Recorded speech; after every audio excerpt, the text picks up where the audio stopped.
저는 오늘 본문 말씀을 읽으면서 만약 저였다면 오늘 본문 말씀을 어떻게 기록하였을까에 대해서 한번 생각을 해보았습니다. 하나님의 말씀을 기록하고 하나님의 사역을 기록해야 되니까 하나님 중심으로 기록을 하고 싶어졌을 것입니다. 그래서 21절부터 23절을 한번 이렇게 써보았습니다. 한번 가지고 계신 성경 구절과 21절부터 23절을 제가 썼다면 이렇게 썼을까라는 것을 한번 비교해 보면 좋을 것 같습니다. 먼저 21절입니다. 성막, 곧 증거막을 위하여 쓴 재료의 목록은 하나님의 명령대로 계산하였으며 22절입니다. 모든 물품은 여호와께서 명령하신 대로 만들었으며 그리고 23절은 없습니다. 제가 쓴 것과 원래 본문과의 가장 큰 차이점은 무엇이었나요? 사람이 누락된 것입니다. 정확하게는 참여했던 사람이 누락되었습니다. 왜냐하면 하나님께서 모든 것을 하셨다는 것을 강조하기 위하여였습니다.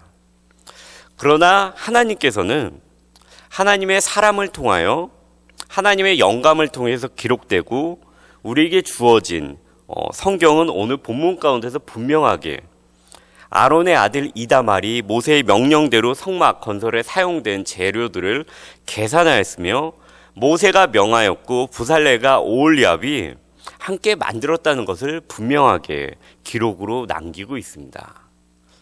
왜 그랬을까요?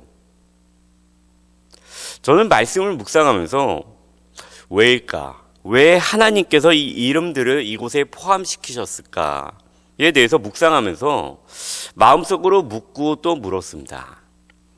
그런 와중에 제가 개인적으로 찾은 해답은 두 가지입니다. 첫째는 모세, 이다말, 부살렐 그리고 오홀리압이 모두 하나님께서 명령하신 대로 행하였기 때문이라는 것입니다. 모세는 첫 번째로 하나님과의 만남 속에서 성막을 어떻게 건설해야 되는가에 대한 청사진을 볼 수 있었습니다. 그리고 이 모든 내용을 가감하지 않고 하나님의 영과 재능이 있는 자들에게 지시하였습니다. 그리고 이다말, 부살렐, 그리고 오홀리압은 모두 하나님께서 모세를 통하여 지시하신 그대로 이 모든 사역을 하였습니다.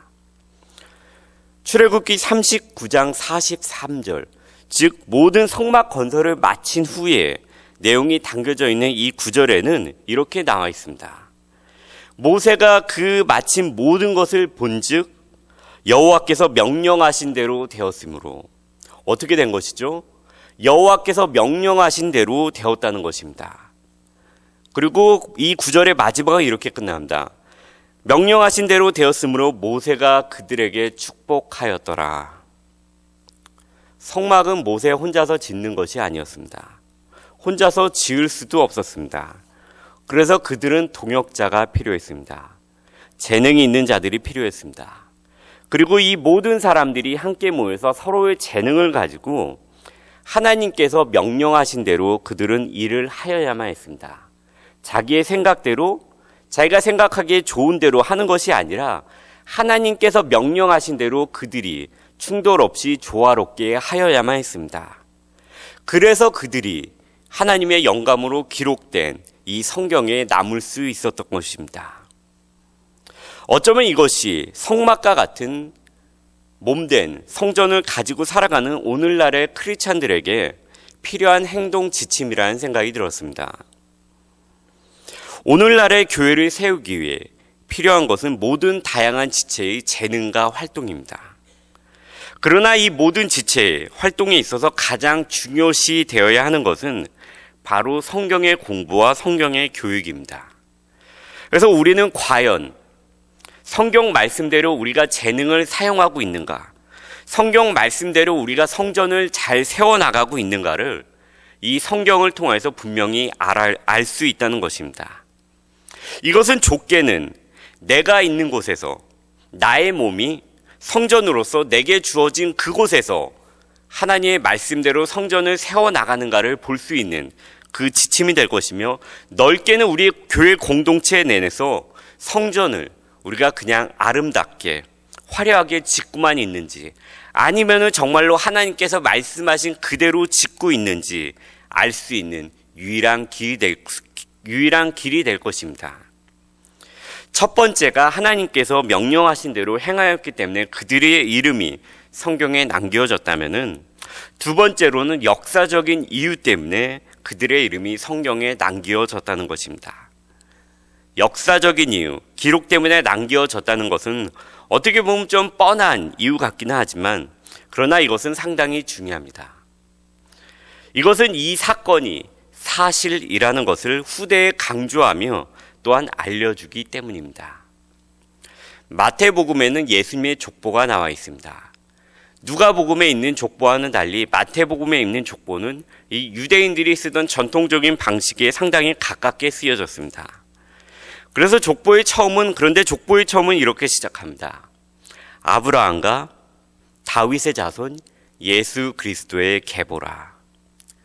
계보가 있다는 것은 그 사람이 분명히 존재하였다는 것을 알려줍니다. 그리고 두 번째로는 이 계보를 통해 이 사람이 누구인가를 우리에게 알려줍니다. 예수님의 경우 계보를 시작하기에 앞서 아브라함과 다윗의 자손이라고 가장 중요한 것을 알려줌으로써 이분이 아브라함과 다윗을 통하여서 하나님께서 약속하신 그분이며, 이제 하나님께서 그 약속을 이루시기 위해서 이분을 보내셨습니다라는 것을 우리에게 이 계보를 통해서 알려주고 있습니다. 인간이 사는 곳에는 언제나 왜곡과 잊어버림, 즉 망각이 존재합니다. 사실에 대한 왜곡은 해석에 따라서 달라지기도 하지만 기록이 남아있지 않음으로 인해서 이 왜곡이 발생하기도 합니다. 모든 이스라엘 남자는 자신의 계보를 알고 있어야만 했습니다. 역대기에 보면은 이 바벨론으로 끌려갔다가 다시 돌아온 사람 중에 2세, 3세가 된 사람 중에 자신의 계보를 정확하게 기억하지 못하는 사람들에 대해서 약간 이 사람들이 부끄러운 사람들이라는 식으로 언급이 되어져 있는 장면이 있습니다. 그럴 만큼 이스라엘 남자들에게 있어서 계보는 중요했습니다. 이 부살렐과 오홀리압과 이다말의 후손들 역시 몇백 년이 지나서 이 남겨진 모세 오경을 읽으면서, 그리고 다른 이스라엘 사람들 역시 이 모세 오경을 읽으면서, 그리고 특별히 이 부분을 읽으면서, 그리고 암송하면서 이 성막 건설이 아주 오래전에 한국으로 따지면 박혁거세가 알아서 태어난 것과 같은 사건이 아니고 실제로 일어났던 정말로 하나님의 역사를 우리가 모두 다 참여해서 했던 그 하나님의 사건이구나라는 사실적으로 이것을 읽으면서 다가왔을 것입니다. 이것은 동시에 오늘을 살아가는 우리들에게 이 성막 건설의 사건이 뜬구름 잡는 이야기, 나하고 상관이 없는 이야기가 아니고 실제적으로 일어났던 일이며 사실적으로 내가 이 본문을 읽으면서 받아들여야 한다는 것을 알려주고 있습니다. 말씀을 마치겠습니다. 교회된 우리는, 그리고 우리의 교회는, 그리고 이 세상에 있는 모든 교회는 하나님께서 지시하신 대로 교회를 이끌어 가야 하며, 이것이 다양한 지체가 모인 교회를 세우는 것이 될 수 있을 것입니다. 세상의 기준대로, 세상의 가치대로 그 당시의 주변 나라들처럼 성막을 화려하게 크게 세우는 것이 하나님의 영광이 충만히 임하는 장소가 되는 것이 아니라, 하나님께서 말씀하신 대로 지을 때 그곳에 하나님의 영광과 축복이 임하게 될 것입니다. 예수님 역시 이 세상에 오셔서 그분의 뜻대로 살아가신 것이 아니라 오직 하나님의 뜻을 이루기 위해서 사셨습니다. 그리고 그 예수님께서 세우신 것이 교회입니다.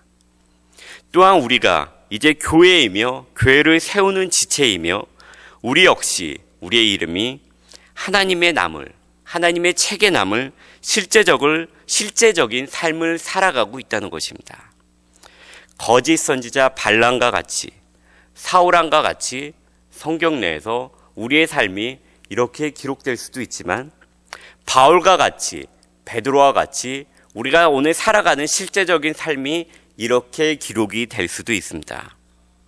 저쪽으로, 이쪽으로 기록이 될 수 있습니다. 우리에게 주어진, 우리에게 허락된 하루의 삶을 감사하며 사는 것도 중요하지만 우리의 삶이 실제적으로 우리가 나중에 올라갈 그곳에 계산되어지며 사실로 기록될 것이라는 것을 생각하며 사는 것이 더 중요하다는 생각이 들었습니다. 하나님의 말씀대로 살기 위해서 말씀을 읽고 묵상하며 공부하는, 그래서 하나님의 뜻대로 교회를 세움으로 인해 모든 것을 주관하시며 어디에나 계시는, 천지를 지으신, 우리를 구원하신 하나님으로부터 축복과 역사를 사실대로 판단하시며 기록하시는 하나님 앞에서 잘했다, 칭찬받을 수 있는 교회로 세움을 받을 수 있는 저와 우리 모두가 되기를 소원합니다.